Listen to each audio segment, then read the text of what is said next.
Welcome back. It's Rosa Hart. I turned around the corner and nearly bumped into someone. It takes a few to step back just in time. Princess. I look up shocked. Friend's rise mirrors my own. Where have you been? I've been looking everywhere for you. For you everywhere. He paused to start air my clothes. Why are you wearing a maid uniform? Prince, you remember who I am. I would never forget you, Princess Rose. But it doesn't seem like I am the only one who remembers you. What is going on, Princess? The only people who remember me are the witches, fairies, and Princess. Are you? I stop when I hear the sound of approaching footsteps. Princess turned at the sound and then stood alone and firm bows when he sees Rod. Your Highness. Rod's face twists with annoying when he sees me. Rod does not even allow expression as he walks past him to stop in front of me. Shouldn't you be attending to my sister? I don't understand. Prince Rod, do you know why the princess is dressed like this? Rod is clearly just as surprised as I am that Princess remembers me. You recognize her. You remember the princess too. But if you knew, why don't you say anything?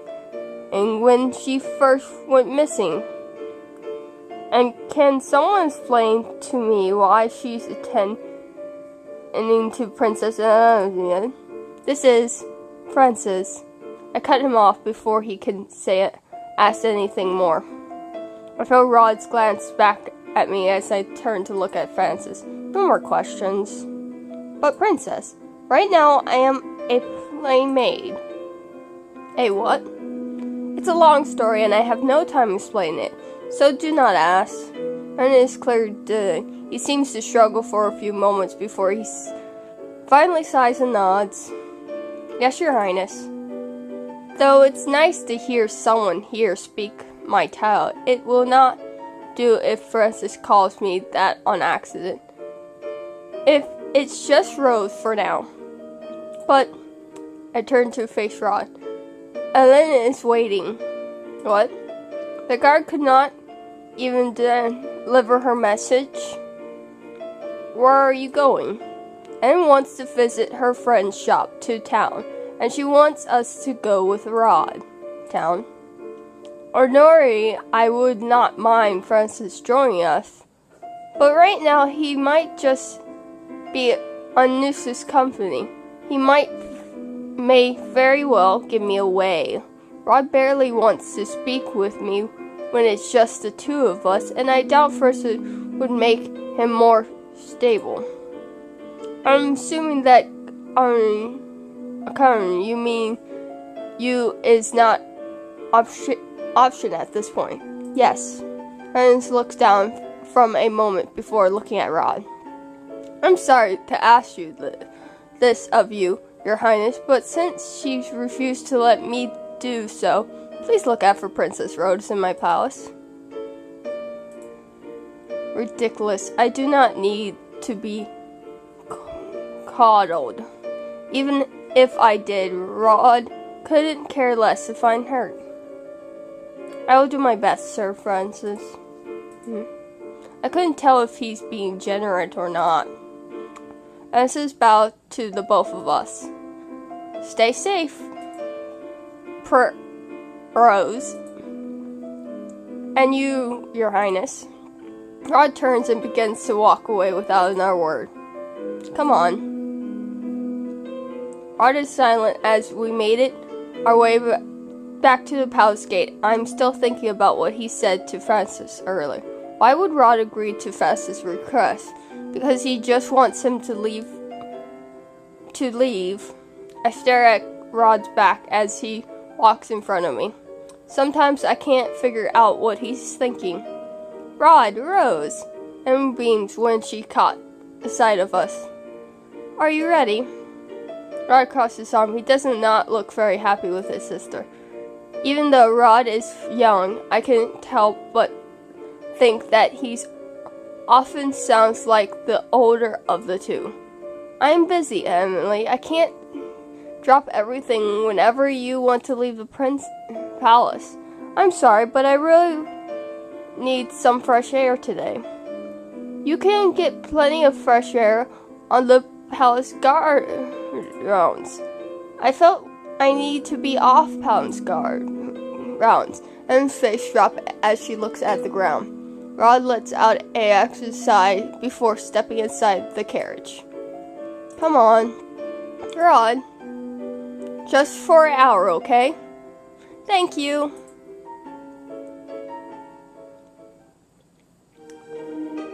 I soon come to realize that it is easier to walk around town now that everyone has forgotten who I am. The atmosphere around town feels brighter. All the sprites there are gone. Princess Emily? Oh, how are you? Is your wife feeling better? Emily has responded to most of the people who knew her. She seems to know a good manager of people in town. I hang back as Emily speaks with the man. The night hovers somewhat near, watching from a distance. We are going to take longer than an hour if she continues like this. I'm not going to rush her. Don't you need to return to the palace to continue whatever work it is that you were doing? Rod raised an eyebrow at me. I do have to get back to my studies, but my family always comes first. If this makes Anne happy, then I will gladly come with her to town. It's a small thing. Happy. I look more closely at Emily. She is smiling, but then she always smiles. I do not understand. She more at ease talking to town people sometimes because they don't judge her. Why would she have to worry about being judged? It is clear that everyone adores her. And takes the man's hand in hers as she wished him well. Rod points out the gesture. See that? That's goodness. You could learn something from my sister Rose. Is goodness pertain to be interest in lives of strangers? Emily eventually says her goodbye before walking towards a familiar store. This is the toy shop I visited with Emily and Rod before. I glance at Rod and notice the X on his face. He seems conflicted. But why? But before I can ask, Rod marches in front of me and then pushes the door open. When I enter, Em is already hugging the shop girl, Victoria. Em, you look beautiful as ever. Oh, please. I look the same. You, on the other hand, Em stepped back before nodding, a bright smile on her face. Being in lovely suits you. When is the wedding? Wedding? Is she already engaged? I can catch a small moment out of the corner of my eyes and turn glares at Rod. I notice the figure cling into a fist before he quickly hid his hand behind his back. Though his specs is pride, as always, I notice the tenseness in his shoulder. Diamond, and I haven't set a date yet, but it should be soon. Would you? Ring trails off when she knows the rest of us. Hello, Rod. Victoria. His tone is surprised, sarcastic. Last time he was here, I was sure he was sound familiar. So what can I do to help you with Emma? Looking for another doll. Another doll, but Anne is not interested in dolls. Oh no, I'm just here to see you. I can't stay for long since Rod had things to do. And I'll wait for you outside. Oh, okay. I know it's my job to follow Emma around, but I am not at all interested in hearing her talk to this girl. Job is first. Before I can decide what I should do, Em has turned to look at me with a smile. This is Rose. She's just started working as my personal maid today. It's not like you to make a maid follow you around. Em, as I quickly became apologetic. I'm sorry, Rose. I realized I didn't ask if you wanted to come with us. I just expected you to tag along. Why is she apologizing? I mean, to attend to her of where she is, unless she demands me. I'm sure Rose doesn't mind. It's such a beautiful day today after all. And turns to me and smiles. You don't have to wait with me if you don't want to, Rose. I won't be long. I only want to see Victoria for a bit. I haven't been able to see her as often since I moved. Well, that's to be expected. Princess shouldn't be a ex-story with a shop girls like me. Victoria has a point. Why does Em insist on this? But you're my best friend, and I'm still acquired to the fact that I can't just visit you every day. Those were the good old days when we were still neighbors. I still live next to you if I could. Do you remember all those games of tag we used to play there when we were children? Remember how Rod always lost? The good two girls laughed together at the shared never. I tried to not roll my eyes. So they were child friends. Are you sure there's nothing I can help you with? We all turned at the sound of the door sharps as the customer walked in. Excuse me. One moment. Victoria turns to him with a gesture expression. I'm sorry, but I'll have to take this. No, it's alright. I came to see you. I'll come and see you another time.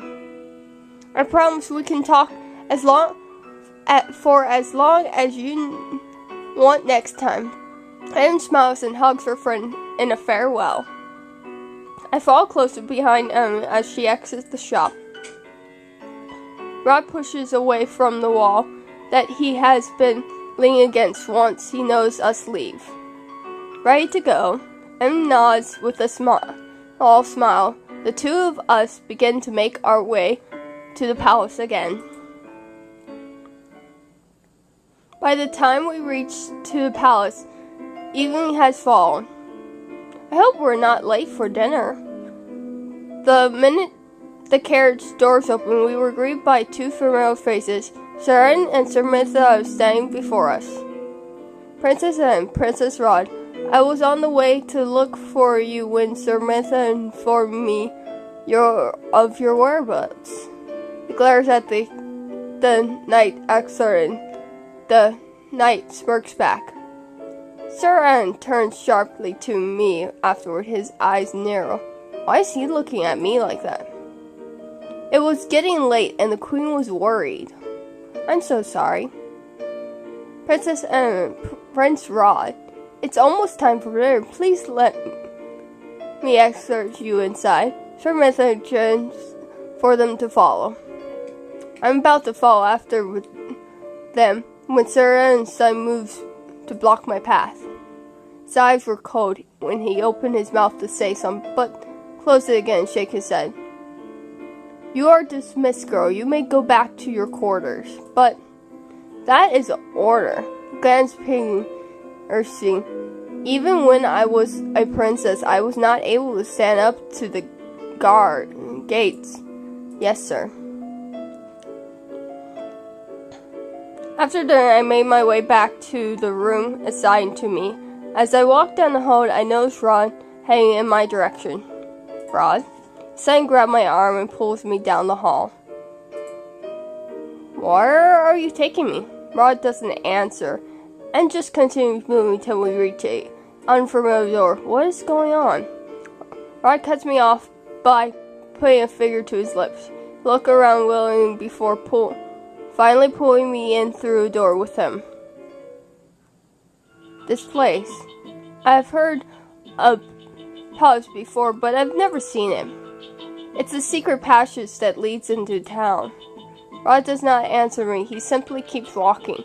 I see no other option but to trail after him. How is it that you know this place? Still refuse to answer. Are you deaf? Rod suddenly stops and I bump into his back. I stumble back with a scrawl. You ask too many questions because you refuse to answer any of them. I glance back at him until he makes it a sound. Layprin is the one who told me about this passage. It makes sneaking out of the palace easier. Peripheral? She did not give me an explanation as to how she knew of this place. There are only mentions to the two of keys. The king has one and Seren has the other. Then why do you have a key? Don't tell me you stole it from the king. I'm not a thief. Layprin also has a copy. She saw it fit to provide me with a key for my own use. What? How does Seren have a key to this palace? You have to ask her that yourself. Once we stepped into town, I realized that it was that we were heading. We were going back to Mythology. Den is the first person we see as soon as we enter Mythology. Oh well, look what the cat dragon. Floor, you. Rod glares slightly at me. He steps forward and points back at me and glares anxiously. She is not staying at the palace. What? Don't raise that eyebrow. Why's that? She works there now. I do not know what your game you're playing, but I am not part of it. Excuse me, this is not a game. I do not want you meddling in my life as you meddle with hers. The room temperature drops. Dolores stares at Rod. Her expression lacks any emotion. With all due respect, Your Highness, I do not want to meddle with your wallowing. But just because you do not wish to break your curse doesn't mean that others shouldn't want to either. You should be humbled that our princess here thought you would be able to help her. Rod raises an eyebrow. Where is Lady Peripheral? Of course you want to talk to her, because she'll put things nicely. Fine, I'll fetch her for you. Dora couldn't as she slipped out of the room. Rod sighs. He clearly looked irritated, but he don't put a voice to his actions. Now that we are alone, it's an empty room. The silence is devastating. I don't know what to ask, so I'm gonna save.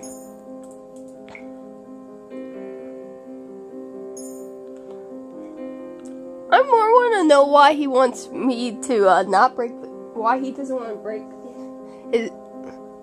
your curse, and more than he wants me out of the palace. I actually know why. I figured why he wants me out of the palace. Why do you want me?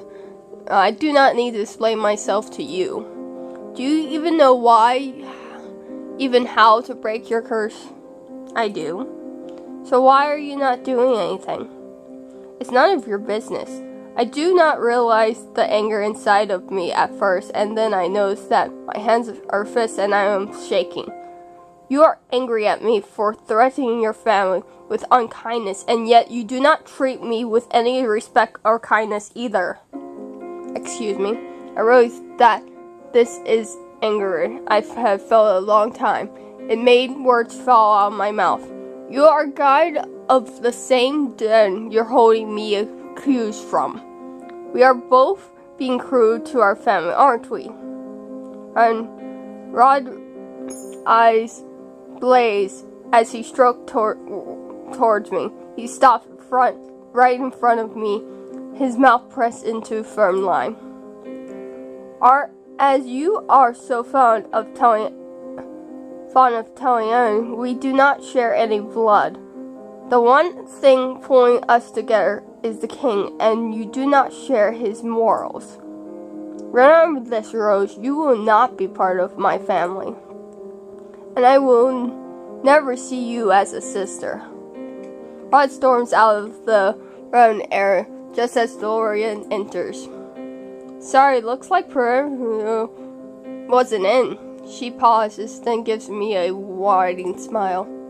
Seems that this partnership is going well. I throw my hands up in anger.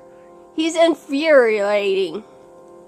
Not as helpful as you, though. I was surprised you asked for his help in the first place. All I have been doing today is falling around and he still finds some reason to snap at me. In his eyes, I can do nothing right, even though I am making an honest effort to break my curse. Anne eyes me as she slides down into a chair. Has he told you anything about his curse? Only that he knows how to break it. Then sighs. Boys can be so stubborn about their silent things. Rod has been aware of how to break his curse from the very beginning. Then why hasn't he broke it? I have no idea. I think the only other person who knows the full terms and content of Rod's curse is Peripheral. Peripheral has known Rod for a while. She could earn him to keep coming to Merge, even after he gave up on breaking his curse. Peripheral also thinks that works with you will earn Rod to try to find another way to break his curse. Another way? Don't ask me. I don't think much about his curse either way. But if you keep trying, you might convince Rod to talk. I doubt that very much. It seems all I am doing is telling Rod that I do not deserve to break my own curse. Erin looks at me for a few moments, then she grins. I have an idea. If it's another terrible idea, oh no, this one's much better. I'll just stick around with you, with watching out for you. What? Thor, watch out for me.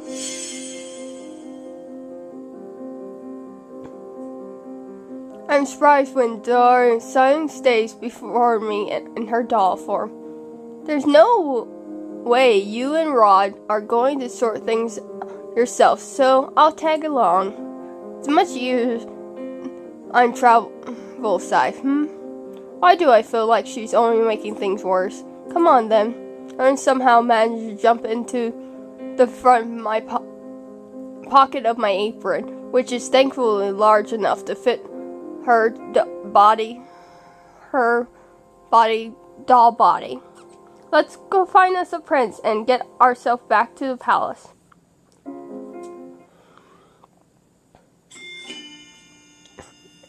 Wow.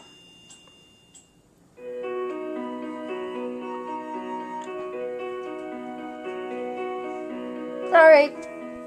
Peace, guys.